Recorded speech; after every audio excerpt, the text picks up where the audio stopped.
오늘 본문의 배경은 북이스라엘의 왕 아합이 이세벨과 함께 통치하던 때입니다. 아합은 지난주 우리가 말씀을 살펴본 것처럼 하나님의 말씀을 이스라엘에서 지우려고 했던 악한 왕이었죠. 그래서 무너진 여리고성에 하나님이 새기셨던 그 은혜의 메시지, 심판의 복음을 애써 지우기 위해서 이 여리고성을 재건하였습니다. 그리고 무엇보다도 이 이스라엘의 바알과 아세라 숭배를 장려하는 악행을 행했죠. 그래서 여호와만 섬겨야 할 이스라엘이 이제 노골적으로 우상을 숭배하는 나라가 되어버리고 만 것입니다. 이런 어두운 시대에, 이런 악한 시대에 하나님은 한 사람을 선택하십니다. 그 사람이 바로 저 유명한 엘리야 선지자입니다. 엘리야는요, 성경 전체를 보고서도 아주 중요한 인물임에 틀림이 없습니다. 앞으로 살펴보겠지만 이 가장 이스라엘이 어두웠던 시대에 빛을 발했던 하나님의 사람이었어요. 그래서 하나님의 구속사를 성취해가는 위대한 인물로 쓰임을 받습니다. 그렇습니다. 아무리 시대가 악해도, 아무리 시대가 어두워도 하나님의 구속사는 도도히 흘러갑니다. 하나님은 이런 믿음의 사람을 통해서 구속사를 완벽하게 성취해 나가시죠. 오늘 이 엘리야의 등장을 통해서 우리가 발견할 수 있는 구속사적 의미가 무엇인지 함께 상고함으로 은혜를 나눠보도록 하겠습니다. 엘리야 선지자는요, 모든 선지자들을 대표하는 대표성을 갖습니다. 이 선지자들의 대표가 엘리야입니다. 그래서 예수님께서 변화산에서 영광스럽게 변화되었을 때 이제 예수님께서 십자가를 지시고 부활하실 것을 두 인물과 함께 논의를 하시는데 그 사람이 모세이고 그리고 또 엘리야입니다. 누가복음 9장 30절 31절 말씀, 주보에 있는 말씀 우리 다 같이 보도록 하겠습니다. 제가 30절을 읽고 31절을 다 같이 읽을게요. 문득 두 사람이 예수와 함께 말하니 이는 모세와 엘리야라. 시작. 영광 중에 나타나서 장차 예수께서 예루살렘에서 별세할 것을 말할세. 아멘. 보세요. 모세와 엘리야입니다. 이 모세와 엘리야는요, 구약의 두 가지를 대표하는 인물이에요. 즉 구약 성경을 이렇게 신약 성경을 표현합니다. 율법과 선지자. 신약 시대에 구약 성경을 이렇게 표현한다고요. 율법과 선지자. 그런데 보세요. 율법을 대표하는 인물이 누굽니까? 모세인 거죠. 그리고 선지자를 대표하는 인물이 누굽니까? 엘리야입니다. 즉 예수님께서 십자가를 지시고 부활하시는 것은 구약 성경을 성취하는 것인데 그렇기 때문에 모세와 엘리야와 함께 논의를 하는 것이죠. 그리고 이 두 사람의 특징은 모세는 죽었죠, 그죠? 죽었지만 그 무덤을 찾을 수 없었다라고 성경이 말하고 있지 않습니까? 그래서 지난번 우리 모세에 대해서 설교할 때도 아마도 모세를 부활시키지 않았을까? 우리는 이렇게 아주 그냥 조심스럽게 추측할 수 있는 거예요. 그리고 엘리야는 나중에 우리가 살펴보겠지만 죽음을 보지 않고 승천했습니다. 그죠? 그래서 이 두 인물이 육신을 가지고 예수님을 만날 수 있는 거예요. 그래서 구약의 예언을 성취할 것을 논의하신 것입니다. 그만큼 엘리야는 특별한 인물이다라는 거죠. 그런데 오늘 본문에 보면 엘리야의 소개는요, 너무 갑작스럽고 단순합니다. 악이 이렇게 진행되다가 갑자기 엘리야가 툭 하고 튀어나와요. 그런데 그가 누구에게서 배운 선지자인지, 어떤 배경을 통해서 선지자가 되었는지는 설명하지 않아요. 아주 중요한 인물이라면 그의 출생 배경이 어땠는지 설명할 법도 한데 아무 설명이 없습니다. 어떤 훌륭한 집안 출신인지 소개하지 않습니다. 그저 한마디로 길르앗에 우거하는 자라고 말하고 있습니다. 여러분, 길르앗은요, 요단 동편, 요단강을 건너서 동편 제일 북쪽에 위치해 있는 산악지대예요. 아름다운 곳입니다. 그런데 이곳은요, 변두리입니다. 그러니까 뭐 제가 어느 지역을 비하하고 그런 건 아니에요.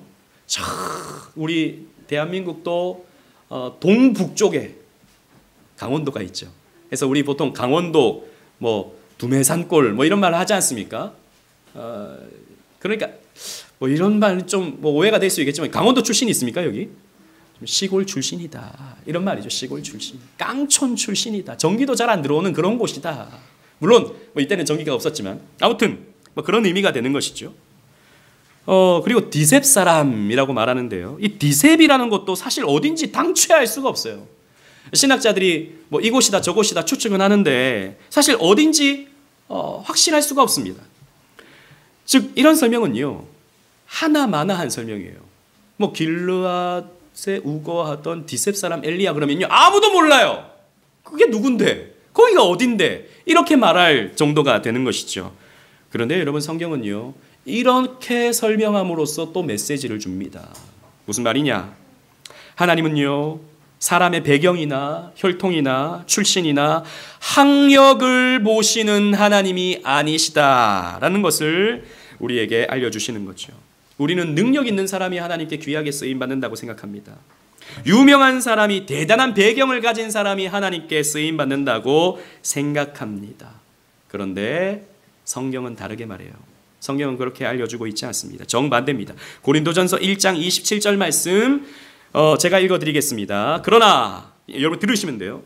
하나님께서 세상에 미련한 것들을 택하사 지혜 있는 자들을 부끄럽게 하시려고 세상에 약한 것들을 택하사 강한 것들을 부끄럽게 하려 하시며 라고 말씀하고 있어요. 즉 하나님은요 약한 사람들을 들어 사용하십니다. 그래서 하나님의 강함을 드러내시죠. 하나님은 세상에 미련한 사람을 들어 사용하십니다. 그래서 하나님의 지혜를 나타내시는 것입니다. 그래서 여러분 우리가 하나님께 쓰임받을 때 내가 배운 게 없어서요 이렇게 말하지 마세요. 제가 그렇게 뭐 준비가 되어 있지 않았어요. 여러분 그렇게도 말씀하지 마세요.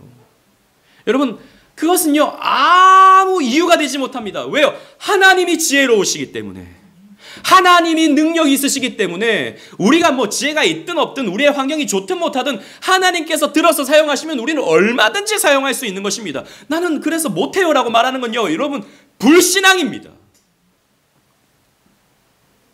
예수님도 보세요. 예수님도 그 이사야가 예언하듯이 고운 모양이 없습니다. 고운 풍채도 없습니다. 사람이 보기에 흠모할 만한 것이 아무것도 없다고 그랬습니다. 심지어는 예수님이 나사렛 출신이잖아요. 마찬가지입니다. 예수님도 깡촌 출신이에요. 시골뜨기입니다. 그래서 무시를 당하죠. 나다나엘이 이렇게 말합니다. 나사렛에서 무슨 선한 것이 날 수 있느냐? 그런 시골 깡촌에서 무슨 메시아가 날 수 있어? 무슨 훌륭한 사람이 날 수 있어? 그럴 수 없어.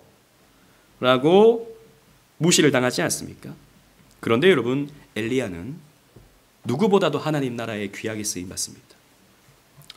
여러분 우리는 다시 말씀드리지만 배경으로 쓰임받지 않아요. 지식으로 쓰임받지 않아요. 우리의 무슨 뭐 준비됨으로 쓰임받는 것이 아닙니다. 무엇으로 쓰임받는가? 순종함으로 쓰임받습니다. 언약의 말씀에 순종함으로 우리는 쓰임을 받는 거예요. 엘리야는 하나님께 순종하는 자였어요. 그래서 1절 말씀, 아까 제가 읽었던 1절 말씀 보십시오. 아합에게 말하되 내가 섬기는 이스라엘의 하나님 여호와께서 살아계심을 두고 맹세하노니.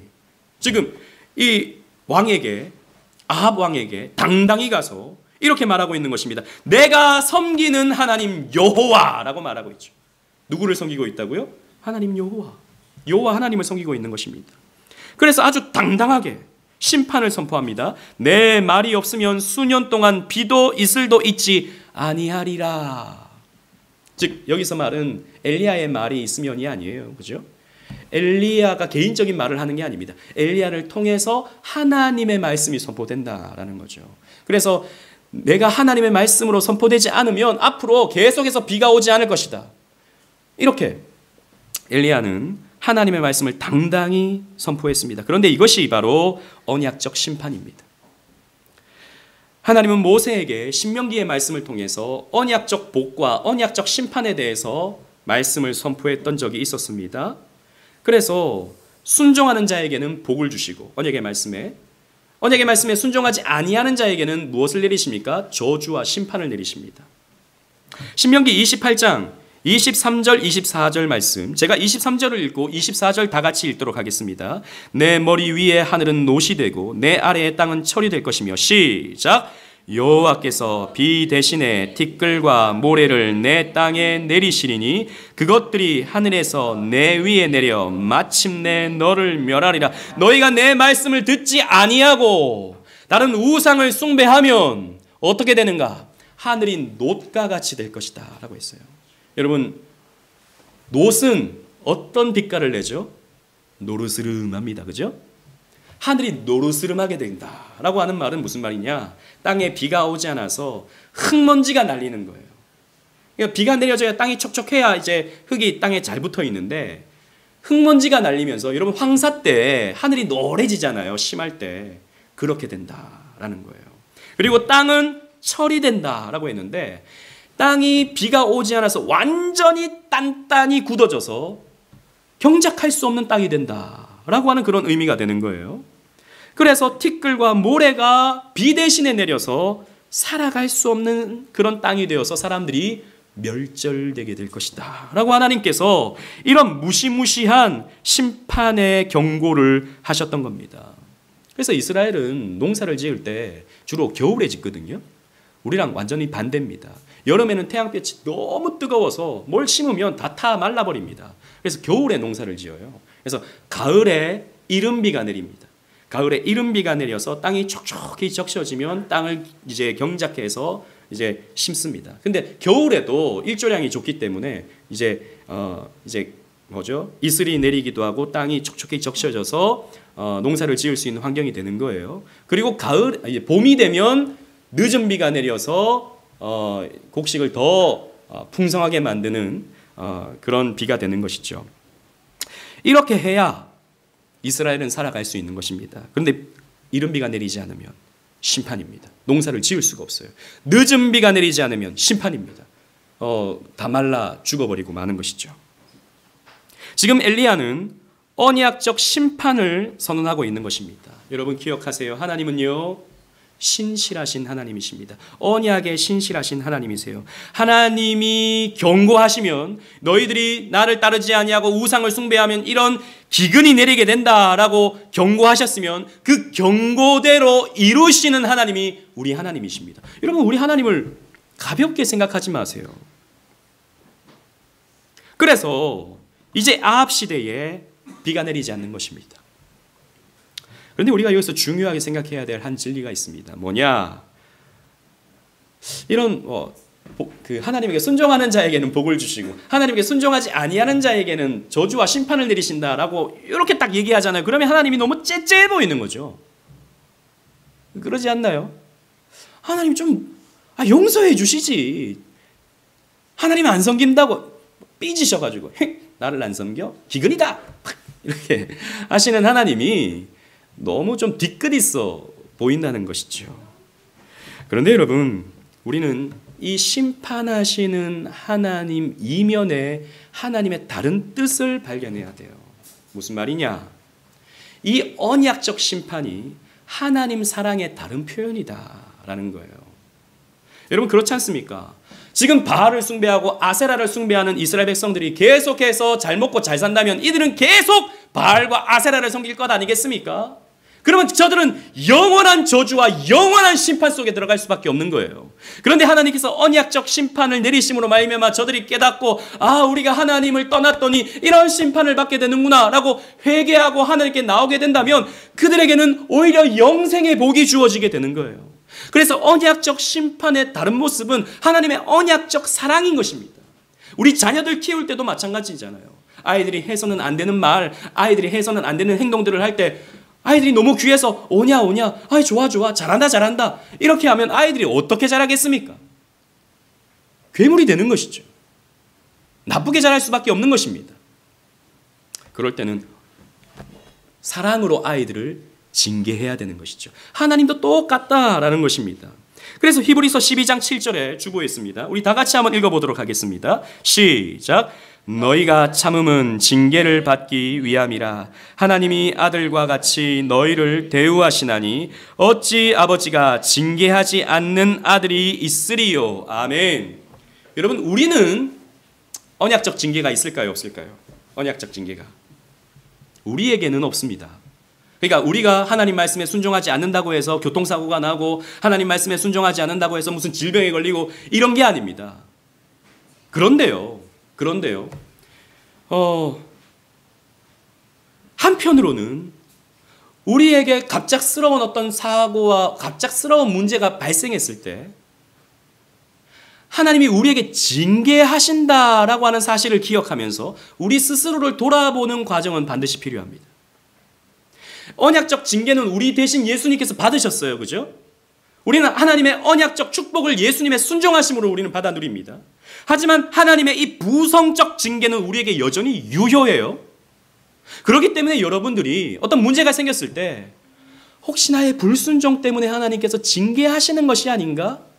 하나님께서 사랑의 징계를 나에게 내리시는 것이 아닌가? 라고 생각하시면서 여러분들의 삶을 돌아보는 과정은 반드시 필요한 것입니다. 그게 여러분들을 살리는 거예요. 그것이 여러분들을 건강하게, 영적으로 건강하게 만들어가는 과정이 되는 것입니다. 그런데 재밌는 것은 이 엘리야가 비가 오지 않을 것이다 라고 말하고 있잖아요. 이건 뭐냐? 바알에게 선전포고를 하는 것과 같은 거예요. 여러분 지난주에 바알은 어떤 신이라고 제가 설명드렸습니까? 풍류의 신이라 그랬죠. 그죠? 그러니까 부를 주는 풍류의 신. 많은 곡식과 많은 채소와 많은 먹을 것을 공급해 주는 신이 바알입니다. 그런데 그 바알이 이 풍성한 곡식을 내리기 위해서 뭘 내려줘야 되냐 하면 비를 내려줘야 돼요. 그래서 바알은요 구름을 몰고 오는 신입니다. 고대 우가린 문서에 바알 신에 대한 찬양이 기록되어 있어요. 그러니까 당시에는 쐐기 문자로 이렇게 기록을 해놨었는데 그 토판에 이런 글귀가 남아 있습니다. 유물로서 잘 들어보세요. 하늘은 기름처럼 비를 내리고 개울에는 꿀처럼 흐르나니 그러므로 나는 알았노라. 전능한 자 바알은 살아있으며 보라 왕이신 이 땅의 주인이 현존하도다. 바알에 대해서 찬양하는 시예요. 근데 이 시에 핵심적인 어떤 두 글귀가 반복되고 있는데 살아있고 현존하다. 바알은 살아있고 현존하다. 그리고 비를 내리고 시내를 흐르게 한다 라고 하는 것이 강조되고 있는 시입니다. 근데 보세요. 하나님은 지금 비를 내리지 않게 하겠다라고 말씀하시는 거죠. 이것은 뭐냐? 살아계신 하나님께서, 아니 진짜 살아계신 하나님께서 거짓신인 바알을 죽여버리겠다라고 하는 말씀과 같은 거예요. 왜냐하면 고대 사회는, 고대 근동 사회는 신적 세계였거든요. 그러니까 나라와 나라와의 전쟁은 뭐냐? 신과 신의 전쟁이었어요. 그러니까 이 바알 신을 숭배하고 있는 아합을 물리치는 것은 바알을 하나님께서 물리치시는 게 되는 거예요. 엘리야의 이름, 여러분 엘리야 이름의 뜻이 뭔지 아십니까? 힌트가 있어요. 예수님께서 십자가에 달리셨을 때 엘리 엘리 라마 사박다니라고 외치시죠. 그때 그 엘리를 성경은 어떻게 번역합니까? 나의 하나님. 그죠? 엘리라는 말은 나의 하나님이라는 뜻을 가지고 있어요. 근데 엘리야잖아요. 야라는 말은 야훼, 여호와의 이름이 됩니다. 즉 나의 하나님은 누굽니까? 여호와라는 것이죠. 그러니까 나의 하나님 여호와께서, 그리고 이 엘리야가 지금 말하고 있는 말씀의 또 핵심이 무엇입니까? 살아계신 하나님의 이름을 두고 맹세하노니 라고 말하고 있잖아요. 지금 1절 말씀 보면 이스라엘의 하나님 여호와께서 살아계신, 아까 그 바알도 살아있다라고 이렇게 강조하고 있는 시를 우리가 봤는데 진짜 살아계신 하나님께서 바알과 대결을 하시고 바알을 물리치신다라는 겁니다. 물론 여러분 상대가 안 돼요. 하나님과 바알은 상대가 안 됩니다. 왜요? 하나님은 진짜 살아계시지만 바알은 거짓신이거든요. 사람들이 만들어낸 신이거든요. 그래서 하나님이요 바알을 죽여버리시는 겁니다. 기근을 내리신다라고 하는 것은 구름을 몰고 오는 이 바알을 죽여버린다, 혹은 바알을 흠씬 두들겨 패버리신다라고 하는 것과 같은 것입니다. 여러분 오늘날의 바알은, 오늘날 사람들이 섬기는 바알은 돈입니다.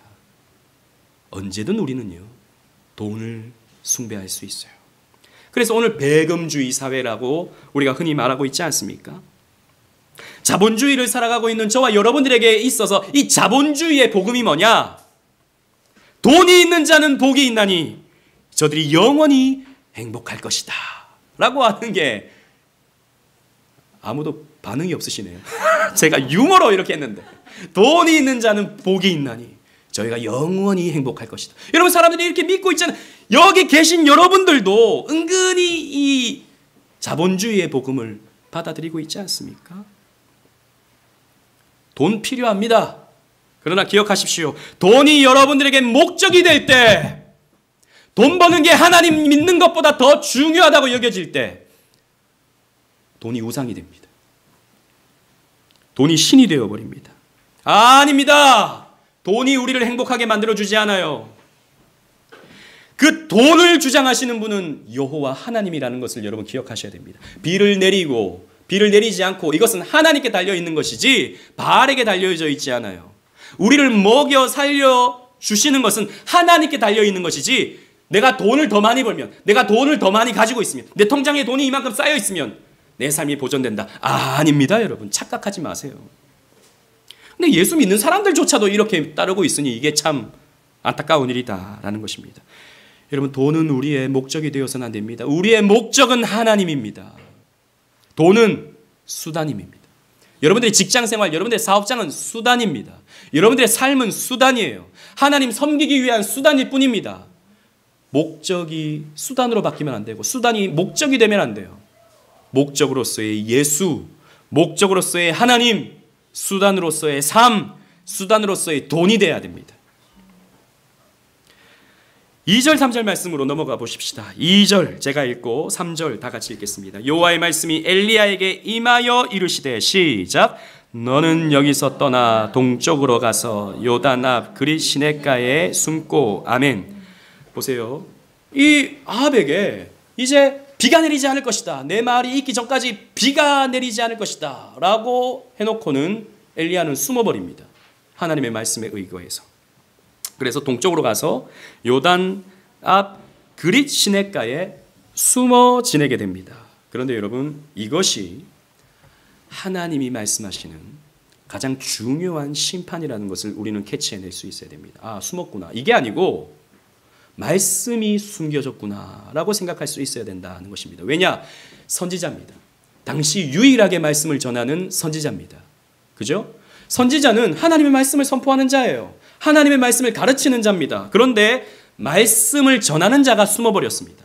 이것은 이스라엘의 말씀이 숨겨졌다라고 하는 것을 의미하는 것이죠. 이게 여러분 심판이다라는 것입니다. 여러분, 먹을 것이 없어지는 것보다 더 무서운 것은 말씀이 들리지 않는 것입니다. 왜냐하면 먹을 것은 우리가 이 땅에 사는 날 동안에 필요한 거예요. 그런데 말씀은요, 영원히 필요합니다. 여러분들의 영생과 연관되어져 있습니다. 먹는 것이 없으면 굶어 죽죠. 하지만 그것도 이 땅에 사는 날 동안입니다. 근데 영생은 말씀에 달려 있는 것이기 때문이죠. 여러분, 말씀이 들리십니까? 여러분, 정말 이 질문을 진지하게 여러분 생각하셔야 됩니다. 여러분, 말씀이 들리세요? 어떤 분들은 교회 와도 말씀이 들리질 않아요. 말씀이 귀로 들려요. 머리로 인식이 됩니다. 그런데 가슴으로 가지 않아요. 어떤 분들은 교회에 나오지 않음으로써, 그러니까 이 자리에 지금 있지 않음으로써 말씀과 완전히 멀어져 있는 사람도 있습니다. 여러분, 기억하세요. 그 모든 것이 심판입니다. 말씀이 들리지 않고 말씀을 가까이 할 수 없고 말씀이 읽기 싫고 말씀을 묵상하기 싫은 것이 심판입니다. 하나님의 언약 백성이, 그게 우리의 정체성인데 언약의 말씀과 가까이 있지 않는 것이, 여러분, 그건 하나님과 아무런 상관이 없다라고 하는 그런 의미가 되는 거예요. 저주를 받고 있는 겁니다. 만약 여러분들이 그렇게 느껴진다면 여러분들 지금 이 시간 회개하셔야 됩니다. 말씀이 들리지 않는 것, 말씀을 가까이 하지 않는 자신을 보면서, 아, 내가 지금 심판을 받고 있구나. 회개하시면서 하나님께 나오셔야 됩니다. 시편 74편 9절 말씀을 보십시오. 그런 자가 어떤 물론 우리도 말씀이 들리지 않을 수 있습니다. 언약 백성임에도 불구하고 말씀을 가까이 하지 않을 수 있습니다. 그런데 이런 자가 이런 말씀을 들으면 어떤 반응으로 하나님께 기도하게 되냐면 시편 74편 9절 말씀 다 같이 읽겠습니다. 시작. 우리의 표적은 보이지 아니하며 선지자도 더 이상 없으며 이런 일이 얼마나 오래는지 우리 중에 아는 자도 없도다. 하나님, 나에게 말씀이 들리지 않습니다. 저에게 말씀을 전해주는 선지자도 없습니다. 하나님, 저를 이렇게 버려두지 마십시오. 기도하는 자가 되어야 됩니다. 이렇게 회개하는 자가 되어야 됩니다. 그런데 보세요. 숨어있는 엘리야에게는 하나님께서 어떻게 하십니까? 4절로 6절 말씀 보시겠습니다. 제가 4절 5절 읽고 6절 다 같이 읽겠습니다. 그 시냇물을 마시라. 내가 까마귀들에게 명령하여 거기서 너를 먹이게 하리라. 그가 여호와의 말씀과 같이 하여 곧 가서 요단 앞 그릿 시냇가에 머물매. 시작.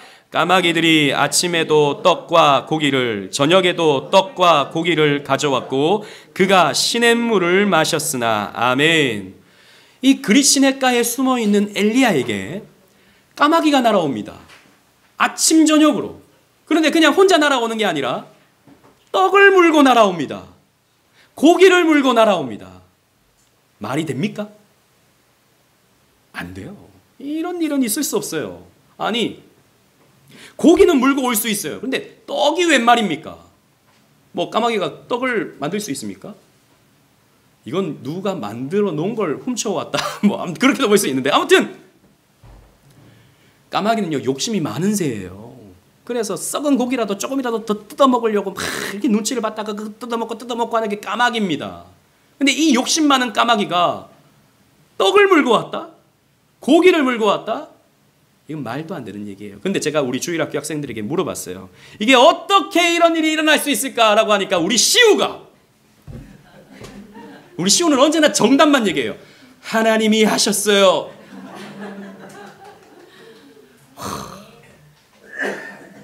맞아요. 그럼 어떻게 이런 일이 일어날 수 있습니까? 하나님이 하시는 겁니다.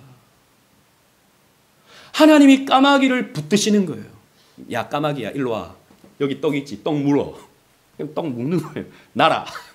그릿 시냇가로 가. 그래서 엘리야에게 던져주는 겁니다. 고기 물어. 갖다 줘. 하나님이 하시는 거예요. 우리는 그 까마귀를 붙들고 있는 하나님의 손을 볼 줄 알아야 돼요. 까마귀가 높이 날 때 엘리야를 돌보시는 하나님의 사랑을 볼 줄 알아야 됩니다. 여러분 기억하세요. 언약의 말씀을 붙들고 있는 자를 하나님께서 먹이시고 입히시고 마시우게 하시고 돌보십니다. 저는 이 간증 많이 들었습니다. 저는 주변에 목사님들이 많잖아요. 특히 개척한 목사님들. 다 개측에 간증이 있어요. 내가 그때 먹을 것이 없어가지고 기도했더니 까마귀 집사님이 오셔가지고 쌀을 한 포대 가져오셔서 목사님 이거 드세요. 내가 자식들 공부시켜야 되는데 등록금이 없어서 고민하면서 기도했는데 까마귀 권사님이 오셔가지고 목사님 그 필요한 데 쓰세요 해가지고 우리 자식 먹이고 입히고 공부시킬 수 있었다라고 하는 간증은 한 100번 들었던 것 같아요. 까마귀들이 엄청 많아요. 까마귀들이 뭐 왜 그리 많은지. 저도 이렇게 뒤돌아보면 뭐 저는 막 크게 어려웠던 적이 없어요. 그런데도 우리 저기 권사님 까마귀도 오시고 집사님 까마귀도 오시고 여러 까마귀들이 막 날아오셔가지고 제가 한 번도 배 골지 않고 한 번도 돈 걱정하지 않고 그래도 지금까지 사역해 왔는데 까마귀가 있습니까 없습니까? 목사님한테만 있어요? 아니요. 말씀을 지키는 언약 백성들에게 다 있습니다. 여러분 먹고 살 거 걱정하지 마십시오. 무엇을 먹을까 무엇을 입을까 염려하지 말라고 우리 주님께서 말씀하셨습니다. 여러분 마태복음 6장 31절 33절 말씀 제가 31절 읽고 33절 다 같이 읽겠습니다. 그러므로 염려하여 이르기를 무엇을 먹을까 무엇을 마실까 무엇을 입을까 하지 말라. 시작. 그런즉 너희는 먼저 그의 나라와 그의 의를 구하라. 그리하면 이 모든 것을 너희에게 더하시리라. 아멘. 하나님이 여러분들을 먹이십니다. 하나님이 여러분들을 입히십니다. 아무리 기근이 찾아오고 아무리 어려운 일을 당해도 의인이 걸식하는 것을 하나님께서 허용치 아니하시는 거예요. 물론 여러분들을 대단히 부자로 만들어 주시는 것이 아닙니다. 그냥 시냇가에 물을 마시게 해주세요. 떡을 먹고 고기를 먹을 수 있도록 도와주십니다. 그러나 여러분들은 죽지 아니합니다. 먹을 것이 없어서 죽지 아니합니다. 두려워하지 마세요. 하나님께서 여러분들에게 필요한 것을 공급해 주십니다. 언약 백성들에게. 그런데 여기서 더 중요한 게 있어요. 우리는 대부분 이 말씀을 내 삶을 이렇게 채워주시는구나 여기서 끝나는데 더 중요한 메시지가 있습니다. 여러분 왜 그러면 하나님께서 엘리야를 먹이시고 입히십니까? 하나님이요 지금 말씀을 보존하시는 거예요. 엘리야가 어떤 자라 그랬습니까? 말씀을 전하는 자라 그랬습니다. 그죠? 하나님은요 엘리야를 살리심으로써 먹여 살리심으로써 무엇을 지키시는가? 엘리야의 삶을 지키시는 게 아니라 엘리야가 선포해야 될 말씀을 지키시는 거예요. 그래서 아직 엘리야에게 남은 사명이 있는 것입니다. 앞으로 쭉 우리가 살필 것입니다. 엘리야에 대해서는 좀 우리가 구체적으로 살필 거예요. 왜요? 엘리야의 삶은 너무 재밌거든요. 엘리야 이야기는 너무너무 은혜롭습니다. 그래서 차근차근 아주 디테일하게 살펴보게 될 것입니다.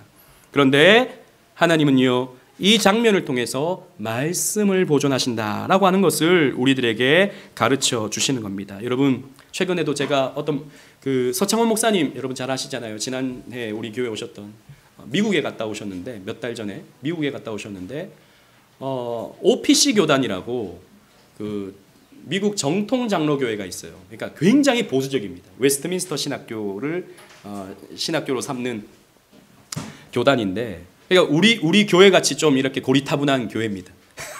말씀 중심으로 세워지는 교회인데 한 5년 전쯤에 그 교회를 갔었을 때 한 50명 정도 예배를 드렸대요, 그 교회가. 근데 이번에 갔더니 코로나를 거쳤는데 한 300명 정도 예배를 드리더라라는 겁니다. 여러분 미국에 지금 큰 교회들 있잖아요. 무슨 새들백 교회, 윌로우 크릭 교회 이런 교회들은 코로나를 거치면서 거의 반토막이 났습니다. 교회가. 사람들이 교회를 오질 않아요. 그 이후로. 우리나라도 마찬가지 큰 교회들이 사람들이 오질 않습니다. 여러 가지 어려움을 당해요. 근데 신기한 것은 말씀을 있는 그대로 전하는 교회들 있잖아요. 말씀 중심으로 세워지는 교회들 있잖아요. 그런데 이런 교회들은 코로나를 거쳤는데 그냥 유지가 되거나 아니면 더 성장하더라라는 거예요. 대단히 크게 성장한 게 아니라 조금씩 성장하더라는 겁니다. 여러분 여기에 핵심이 있습니다. 어떤 교회를 하나님께서 지키시는가? 물들지 않은 말씀을 지키는 교회를 하나님께서 사용하시는 거예요. 하나님께서 그런 교회를 지키십니다. 그래서 우리는 이런 세속주의, 과학주의, 진화주의, 자연주의, 혼합주의에 물들지 않는 말씀을 지켜갈 때 하나님께서 우리 오직 은혜 교회를 지키실 겁니다. 대단히 급속도로 우리는 성장하지 않을 거예요. 그런 교회들 사람들 별로 안 좋아하니까, 고리타분하다고 생각하니까. 하지만 우리 교회가 주님 오실 때까지 명맥을 유지할 수 있는 것은 우리가 말씀을 지키는 것입니다. 있는 그대로의 말씀. 하나님께서 까마귀를 보내주시는 거예요. 우리 성도들을 먹이시는 겁니다. 그래서 교회는요 선지자적 사명을 감당해야 돼요. 근데 우리가 세상이 좋아하는 평안하다 이런 입 빨린 소리 하는, 그저 사람들 듣기 좋은 소리만 하는 부와 형통의 복음, 웰빙의 복음, 이런 복음만 전하게 될 때 교회는 더 위축될 겁니다. 이제 앞으로. 왜요? 세상이 더 웰빙이야. 이제는 세상의 삶이 훨씬 더 부와 형통을 잘 누리게 돼요. 굳이 교회를 오지 않아도. 그래서 교회는요 세상과 반대로 가야 됩니다. 세상과 반대로 가는 거예요. 좁은 길을 가는 거예요. 십자가의 길을 가는 것입니다. 그래야 교회는 살아남습니다. 그런데 또 중요한 게, 여러분 보세요. 하나님이 엘리야 선지자를 통해서 비가 오지 않을 것이다 라고 말씀하셨어요. 그러면 그 말씀대로 됩니까 안 됩니까? 의심하시는 분들이 있네. 하나님이 이제 비가 오지 않을 것이다 라고 말씀하셨어요. 그러면 그대로 됩니까 안 됩니까? 돼요. 될 수밖에 없어요. 그런데 보세요. 우리가 오늘 본문에 보면 그냥 하나님이 비를 내리지 않으셨구나. 7절 말씀 보십시오. 7절. 땅에 비가 내리지 아니하므로 얼마 후에 그 시내가 마르니라. 얼마 동안 비가 안 왔는지 우리는 알 수 없어요. 근데 시내가 말랐어요. 얼마 동안인가? 그럼 하나님이 비를 내리지 않으셨구나. 이렇게 우리는 이해합니다. 근데 성경은요 언제나 구약과 신약을 함께 볼 수 있어야 돼요. 신약에서 이 이야기를 어떻게 해설하는가? 야고보서 5장 17절 주보에 있습니다. 다 같이 읽어보도록 하겠습니다. 시작. 엘리야는 우리와 성정이 같은 사람이로되 그가 비가 오지 않기를 간절히 기도한즉 3년 6개월 동안 땅에 비가 오지 아니하고. 보세요. 우리 오늘 본 이 열왕기상 17장의 말씀에서는 엘리야가 기도했다는 말이 없어요. 그런데 야고보의 이 글에 의하면 엘리야는 기도했습니다. 비가 오지 않게 해달라고. 하나님의 심판이 임하게 해달라고 기도했어요. 얼마 동안? 3년 6개월 동안. 3년 6개월 동안 비가 오지 않은 것입니다. 그리고 엘리야는 그때 동안 계속해서 기도한 것입니다. 그 기도가 완전히 성취된 것이 바로 그리시네가까지도 말라버린 거예요. 이제 하나님이 엘리야를 통해서 새로운 일을 진행해 나가시는 겁니다. 그건 다음 주에 우리가 살펴보고, 여기서 중요한 것은 하나님이 약속하신 것은 반드시 이루어지는데 반드시 또 하나님은 기도하는 자의 기도를 사용하셔서 당신의 구속사를 이루어 가신다라는 거예요. 여러분, 예수님의 재림은 이루어집니까? 안 이루어집니까? 집니다. 그날은 도적같이 올 거예요. 그런데 그날을 기도로 준비하는 자들의 기도를 통해서 이루어집니다.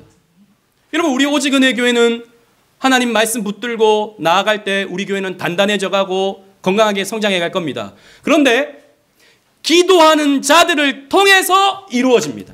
아무도 기도하지 않으면 아무 일도 일어나지 않는 거예요. 그래서 기도가 너무 중요합니다. 기도는요, 하나님의 언약이 성취되는 요긴한 수단이에요. 하나님은 기도하는 자를 통해서 하나님의 구속사를 완벽하게 성취해 가신다라고 하는 사실을 우리는 볼 수 있어야 됩니다. 말씀을 맺겠습니다. 자, 우리는 오늘 디셉 사람 엘리야를 봤습니다. 그는 하나님께 순종하는 자였어요. 그래서 하나님께 쓰임받으면서 하나님이 공급해 주시는 쉴만한 물가의 은혜를 누렸습니다. 그는 기도하면서 하나님의 심판이 이루어지기를 기도하는 검사와 같은 선지자였어요. 여러분, 검사는 이제 재판장에게 이 사람 벌 주세요. 이 사람 이런 잘못을 했습니다. 벌 주세요. 라고 하는 게 검사잖아요. 엘리야는 우리가 전체적으로 살펴보면 검사와 같은 선지자예요.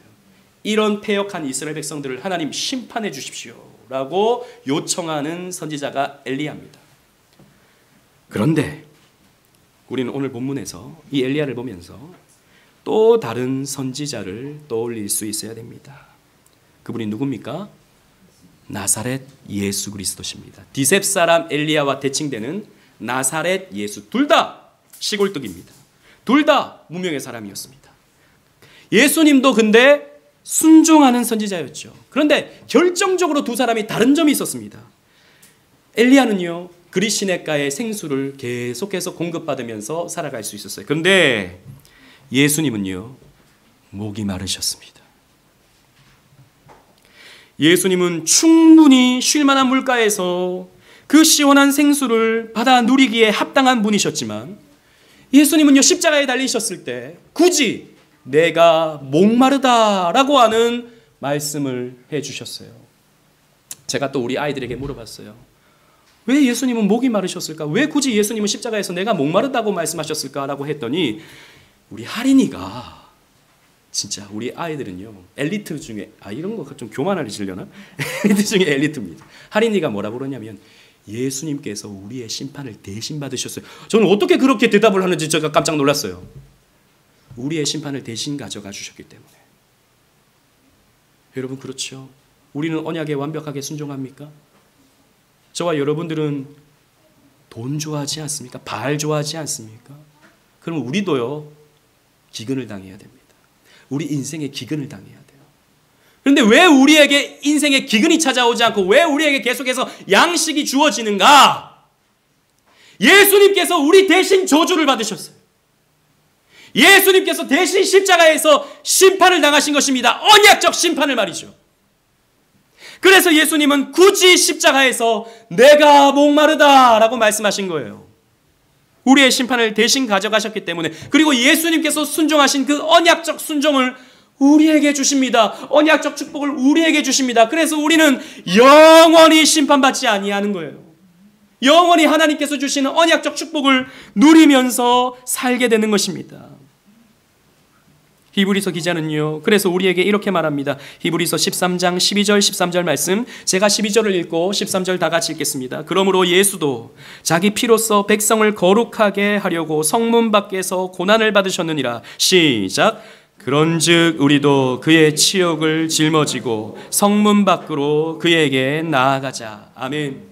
엘리야도 사마리아 성문 밖을 나가서 그릿시내가에서 하나님이 공급해 주시는 생수의 축복을 누렸습니다. 그런데 예수님은 성문 밖으로 나가셨어요. 영문 밖으로 나가셨어요. 골고다로 올라가셨습니다. 그리고 그 받으신 고난으로 우리의 죄를 속량해 주셨어요. 대신 갚아 주셨어요. 그러므로 여러분 보세요. 엘리야보다 예수님은 더 나은 선지자입니다. 예수님도 선지자예요, 그죠? 예수님의 삼중직 뭡니까? 우리 최근에 우리 대학 청년부 성경 공부 삼중직에 대해서 했는데, 예수님의 삼중직, 예수님은 선지자시요, 예수님은 제사장이시요, 이번 주에 공부할 건데 예수님은 왕이시다라는 거죠. 예수님은 우리의 선지자세요. 엘리야보다 더 위대한 선지자입니다. 엘리야보다 더 나은 선지자입니다. 예수님은 우리를 변호해 주는 선지자예요. 엘리야는 검사와 같은 선지자였다면 예수님은 변호사세요. 아니에요. 이 사람이 그렇게 나쁜 사람이 아니에요. 이런 실수를 했습니다. 제가 그 죄값을 대신 치르겠습니다 라고 하는 분이 바로 우리의 선지자 예수 그리스도십니다. 이 은혜를 안다면, 이 예수님의 사랑을 안다면 우리 역시 그 치욕을 짊어지고 영문 밖으로 나아가서 그리스도 앞에 나아가게 되는 거예요. 그리스도의 고난에 우리가 동참하며 살게 되는 것입니다. 이런 신앙의 결계를 나타내 보이는 저와 여러분들 되시기를 주님 이름으로 축원합니다. 아멘.